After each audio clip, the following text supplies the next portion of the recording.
And guys, what's happening? How to contact Google Workspace support fast way.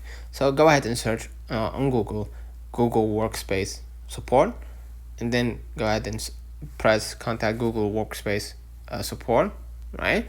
And before you begin, right, sign in with your administrator account, of course, to the Google admin. If you want like a footprint on how to do it, you could just go out to your Google Workspace, hit your avatar icon at the top right, and under your domain, you're gonna see admin console.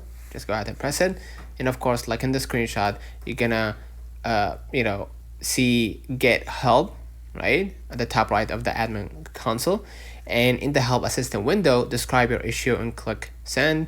If a help article that relates to your issue is listed, click it to view, like in this one, right?